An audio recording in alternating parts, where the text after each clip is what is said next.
Hello दोस्तों, astrology में आज हम जानेंगे कि हमें ज्योतिष क्यों सीखना चाहिए। इसका जो जन्म है वो कहाँ से हुआ है और ये ज्योतिष बेसिकली है क्या चीज। तो देखिए, चलिए जानते हैं। देखिए, ज्योतिष को ना वेदों का एक अंग बोला गया है। वेदों के 6 अंग होते हैं, उनमें से एक है ज्योतिष। ठीक है। अब ये ज्योतिष जो है ये किस पे डिपेंड करता है? ये ज्योतिष जो है ना, इसकी सिर्फ ये 4 चीजों पे डिपेंड करता है। पहला है हाउस, जिन्हें हम घर बोलते हैं।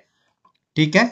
उस पे दूसरा आता है जोडियक साइन, जिसे हम राशियां बोलते हैं। तीसरा आता है ग्रह, प्लैनेट, और 27 नक्षत्र। तो क्या हो गए? 12 घर, 12 राशियां, 9 ग्रह, 27 नक्षत्र।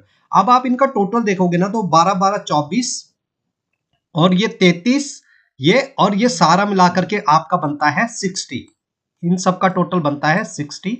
और अगर आप इसको 6 से मल्टीप्लाई करोगे, 6 क्या हो गया? ऋतुएं होती हैं आपकी। 6 ऋतुएं होती हैं जो इनकी वजह से बनती हैं, सारे ग्रहों की वजह से, प्लैनेट्स की वजह से ये 6 ऋतुएं बनती है। और इन 6 ऋतुओं को अगर 60 से मल्टीप्लाई करोगे आप, तो इसका टोटल आएगा आपको 360 डिग्री। ठीक है। और पूरा यूनिवर्स जो है ये सारा 360 डिग्री के एंगल में है, पूरा यूनिवर्स। तो देखिए कितना लॉजिकल चीज है ये।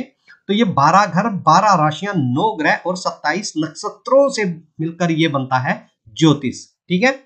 अब एक एक करके समझते हैं कि ये घर जो होते हैं ये क्या बताते हैं। कुंडली के जितने भी घर होते हैं, जिन्हें हम भाव बोलते हैं, इंग्लिश में हाउसेस बोलते हैं, ये क्या क्या बताते हैं? देखिए, ये हमारे जीवन के पहलुओं के बारे में बताते हैं। जीवन के पहलुओं के बारे में बताते हैं।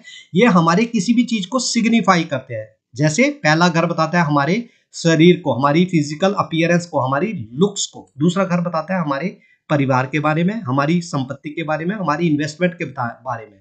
तो क्या करते हैं ये घर? सिग्निफाई करते हैं हमारे जीवन के विभिन्न पहलुओं को। अपने जीवन के बारे में हम कोई भी चीज देखना चाहते हैं, उसको ये घर क्या करते हैं? इंडिकेट करते हैं। उसको ये घर क्या करते हैं? दर्शाते हैं।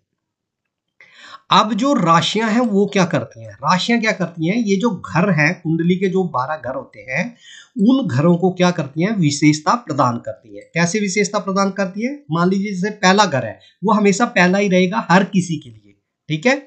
लेकिन किसी के पहले घर में 1 नंबर की राशि आ सकती है, किसी के में 2 नंबर की आ सकती है, किसी के 3 नंबर की आ सकती है। ठीक है। अब मान लीजिए आपका जो पहला घर है, जिसे हम लग्न बोलते हैं, उसमें 1 नंबर की राशि आती है, तो हम बोलेंगे व्यक्ति क्या होता है? 1 नंबर की राशि क्या है?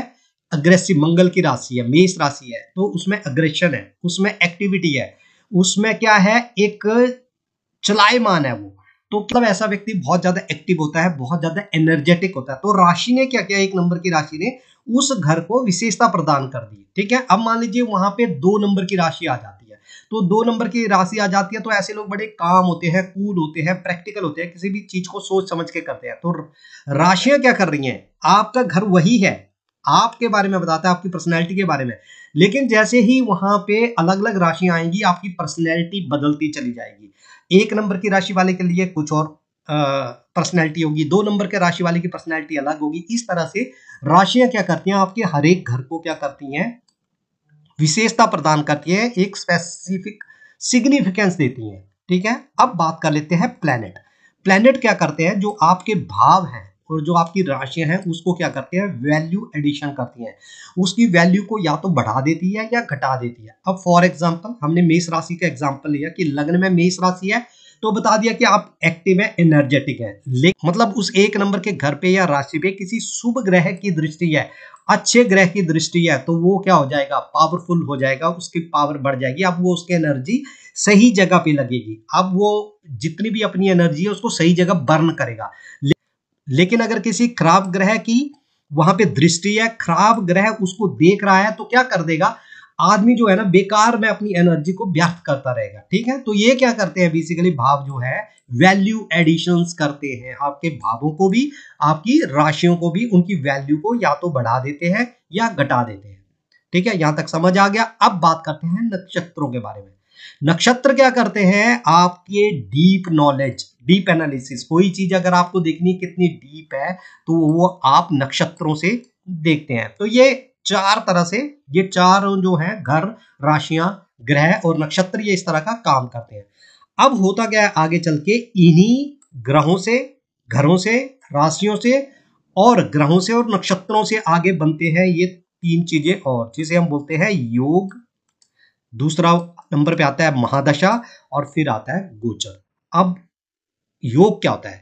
योग क्या होता है? एक तरह की स्पेशल पावर होती है। मान लीजिए कोई दो ग्रह मिलकर एक अच्छा योग बनाते हैं तो उस ग्रह, उस भाव को, उस ग्रह को क्या करते हैं, एक स्पेशल पावर मिल जाती है। एक ऐसी सिचुएशन बनाते हैं जिससे किसी भी इवेंट के अच्छा होने या बुरा होने की संभावना बढ़ जाती है, उसे हम कहते हैं योग। अगर योग अच्छे होंगे तो अच्छी चीजें होंगी, अगर योग बुरे होंगे तो आपके साथ बुरी चीजें होंगी।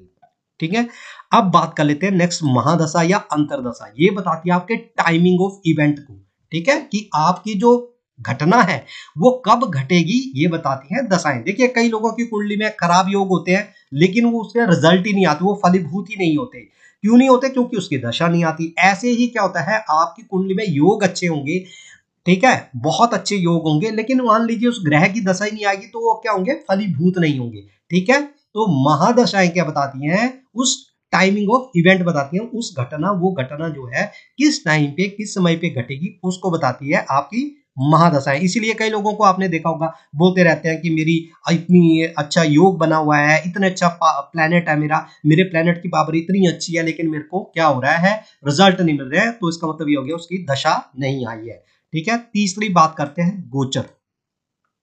देखिए गोचर का रोल आता है जब आपकी महादशा, वो दशा आ गई है जिसपे इवेंट घटना है, योग बना हुआ है। गोचर क्या करता है, उस इन्वायरमेंट क्रिएट करता है, वो सिचुएशन क्रिएट करता है। जैसे क्या होता है, फसल आपकी, आपने फसल बोई, फसल को आपने ग्रो किया बड़े अच्छे से, ठीक है, अब उसको काटने का समय आ गया। तो काटने का समय आ गया, जैसे ही आपने कटाई शुरू करी तो क्या हो गया, बारिश हो गई बहुत ज्यादा, आपकी फसल डिस्ट्रॉय हो सकती है। तो गोचर वही काम करता है, वो जो करंट सिचुएशन होती है, उस टाइम की करंट सिचुएशन, करंट माहौल, इन्वायरमेंट कैसा है करंट में, वर्तमान में, उस टाइम पे जब वो इवेंट घटने वाला है उसको दर्शाता है गोचर। तो एस्ट्रोलॉजी के ये सारे पैरामीटर है, इसके बिना जो है ना आप एस्ट्रोलॉजी सीख नहीं सकते जब तक आप इन चीजों को नहीं समझेंगे। होप वीडियो आपको इन्फॉर्मेटिव लगा है। वीडियो इन्फॉर्मेटिव लगा तो चैनल को कर दीजिए सब्सक्राइब। केमिस्ट्री सीखने के लिए या एस्ट्रोलॉजी सीखने के लिए हमारे चैनल से आप जुड़ सकते हैं। और अगर आपका कोई क्वेश्चन है या आप अपने बारे में कुछ पूछना चाहते हो तो आप जाकर के जो है कमेंट सेक्शन में कमेंट कर सकते हैं।